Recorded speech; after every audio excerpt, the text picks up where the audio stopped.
Hello friends, எப்படி இருக்கீங்க? நல்லா இருக்கீங்களா? இன்னைக்கான வீடியோவில் பார்த்தீங்கன்னா அகத்திப்பூவில் வந்து சூப்பரான ஒரு பொரியல் ரெசிபி தாங்க பார்க்க போகிறோம். அகத்திக்கீரையில் எந்த அளவுக்கு சத்து இருக்கோ அதே போல் அகத்திப்பூ வந்து உடம்புக்கு ரொம்ப நல்லதுங்க. வயிற்று புண்ணுலாம் ஆற்றக்கூடியதுங்க. அகத்திப்பூ பார்த்தீங்கன்னா இது மாதிரி பொடிசு பொடிசாக நறுக்கிக்கோங்க. அதுக்கு தேவையான வெங்காயத்தாள் இதே வந்து நல்லா பொடிசு பொடிசாக நறுக்கிக்கோங்க. இப்போ ஒரு மண்சட்டி எடுத்துக்கோங்க. மண்சட்டியில் வந்து இப்போ நம்ம நல்லெண்ணெய் சேர்த்துக்கலாங்க. எண்ணெய் நல்லா காஞ்சதுக்கப்புறம் வந்து எந்த பொருளையும் சேருங்க. நல்லெண்ணெய் உடம்புக்கு ரொம்ப நல்லதுங்க. கடுகு உளுத்தம் பருப்பு, அப்புறம் பார்த்தீங்கன்னா நிலக்கடலை, பச்சை மிளகா, கருவேப்பிலை, அப்புறம் நறுக்கி வைத்த அகத்திப்பூ, வெங்காயத்தாள் இவ்வளோ தான் தேவையான பொருட்களுங்க. இப்போ எண்ணெய் நல்லா காஞ்சிருச்சு. இப்போ வந்து இதில் நான் வந்து கடுகு உளுத்தம் பருப்பு சேர்த்துக்கலாம். நல்லா பொரிஞ்சு வரட்டுங்க.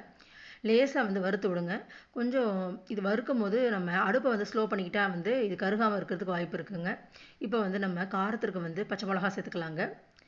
கருவேப்பிலையும் வந்து சேர்த்துக்குங்க. மிளகாவும் நல்லா பொரிஞ்சு வரட்டும். இப்போ லேசாக வந்து வதக்கி விட்டுக்கோங்க. கருவை விட்டுறாமல் பார்த்துக்கோங்க, இல்லைனா வந்து பொரியல் டேஸ்ட்டாகவே இருக்காது.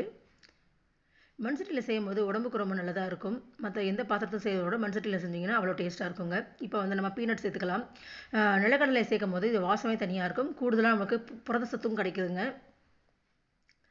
இப்போ லேசாக கொஞ்சம் மஞ்சத்தூள் சேர்த்துக்கோங்க. மஞ்சத்தூள் வந்து கிருமி நாசினியாக செயல்படுங்க. அதையும் சேர்த்து லேசாக வந்து வதக்கி விட்டுருங்க. உப்பு வந்து நம்ம கடைசியாக சேர்த்துக்கணுங்க. இப்போ வந்து கொஞ்சம் அடுப்பை வந்து அதிகப்படுத்திக்கலாங்க. லேசாக வந்து வதக்கி விட்டுக்கோங்க. இந்த அகத்திப்பூவில் பார்த்தீங்கன்னா அல்சர் உள்ளவங்களாம் கண்டிப்பாக வந்து வாரத்துக்கு 2 தடவை வந்து இந்த அகத்திப்பூ பொரியல் எடுத்துக்கோங்க. இதில் நான் வந்து வெங்காயத்துக்கு பதிலாக வந்து வெங்காயத்தாளை சேர்த்துக்கிறேங்க. ஏன் வெங்காயத்தாள் சேர்த்துக்கிறோம் பார்த்தீங்கன்னா, அகத்திப்பூ எந்த அளவுக்கு நல்லதோ அதுபோல் வந்து இந்த வெங்காயத்தாள் பார்த்தீங்கன்னா அவ்வளோ உடம்புக்கு நல்லது. இம்யூன் சிஸ்டம் வந்து அதிகப்படுத்தக்கூடியது. நம்ம வெங்காயத்தை எடுக்கிறத விட மேல் பகுதி உள்ள வெங்காயத்தாள் எடுத்துக்கிட்டோம்னா இது காரத்தன்மை இருக்கிறதோட உடம்புக்கு ரொம்ப நல்லது. நிறையா வந்து நன்மை தரக்கூடியதுங்க. சைனா, ஜப்பானில் அதிகமாக வந்து இந்த ஸ்ப்ரிங் ஆனியனை வந்து யூஸ் பண்ணுவாங்க. இப்போ தான் புரியுது அதோட நன்மைகள் என்னன்ட்டு. அதனால தான் இப்போ மோஸ்ட்லி என் சமையலில் வந்து நான் வெங்காயத்தாள் வந்து யூஸ் பண்ணுறேங்க. இப்போ வந்து நம்ம அகத்திப்பூ வந்து சேர்த்து நல்லா வதக்கி விட்டுருக்குங்க. ரொம்ப வந்து வதக்க தேவையில்லை. லேசாக வதக்கும் போதே அதோடைய கலர் சேஞ்ச் ஆகிறது நம்மளுக்கு தெரியுங்க. இதில் வந்து நான் ஜப்பான் சீசனிங் சேர்த்துக்க போகிறேங்க. இதில் கொஞ்சோண்டு வந்து நம்ம சோயா சாஸ் சேர்த்துக்கிறேங்க. கொஞ்சோண்டு மெரின். இது எல்லாமே வந்து ஜப்பானீஸில் வந்து அதாவது அரிசியை வந்து புளிக்க வைத்து வரக்கூடியதுங்க.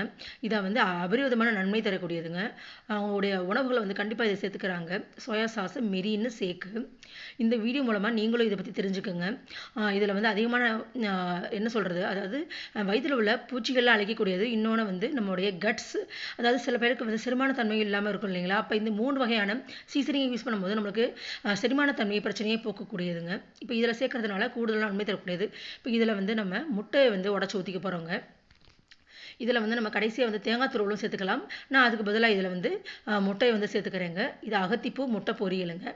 கூடுதலாக நம்மளுக்கு அகத்திக்கீரையில் வந்து அயன் கிடைக்குது. முட்டையில் வந்து நம்மளுக்கு புரத சத்து கிடைக்குது. இது லேசாக வதக்கும் போதே பாருங்கள், அந்த முட்டையெல்லாம் உடஞ்சி நல்லா வந்து ஒரு கெட்டி பதத்துக்கு வந்து கீரையை வந்து கொண்டு வந்துடுது. அவ்வளோதான், நமக்கு அகத்திப்பூ முட்டை பொரியல் சூப்பராக ரெடி ஆயிடுச்சுங்க. மத்தியானத்துக்கு, சாதத்துக்கு, ரசத்துக்கெல்லாம் தொட்டு சாப்பிட்டீங்கன்னா அவ்வளோ டேஸ்ட்டாக இருக்கும். இப்போ கடைசியாக வந்து நம்ம உப்பு சேர்த்துக்கலாங்க. உப்பு வந்து கடைசியாக சேர்த்துக்கிட்டா தான் அதோடைய உண்மை தன்மை வந்து மாறாதுங்க. சில பேர் நடுவில் வந்து நம்ம உப்பு சேர்ப்போம். அப்படி சேர்க்கக்கூடாது. அதாவது சமையலுக்கு கடைசியில் தான் நம்ம வந்து உப்பை சேர்த்துக்கணுங்க. இப்போ அதையும் சேர்த்து நல்லா கிளறி விட்டுக்கோங்க. இப்போ அகத்திக்கீரையில் வந்து என்னென்ன நன்மைகள்லாம் இருக்குன்னு பார்த்துக்கலாங்க. அகத்திக்கீரையில் வந்து உடம்புக்கு வந்து அயன் சத்து கிடைக்குது. வயிற்றில் உள்ள புண்கள்லாம் வந்து ஆற்றக்கூடியது. அல்சரை வந்து போக்கக்கூடியதுங்க. வாரத்துக்கு ஒரு 3 முறை எடுத்துகிட்டு வாங்க. தினைக்கும் எடுக்க தேவையில்லை. ஸோ 3 முறை எடுத்துக்கோங்க. இதில் வந்து வாசத்திற்கு கடைசியாக வந்து நம்ம கொத்தமல்லி சேர்த்துக்கலாங்க. கொத்தமல்லியில் நமக்கு அயன் இருக்குது. ஸோ முட்டை, கொத்தமல்லி, அகத்திப்பூ, அப்புறம் வெங்காயத்தாள், அபரிவிதமான இந்த பொரியல் நீங்களும் செஞ்சு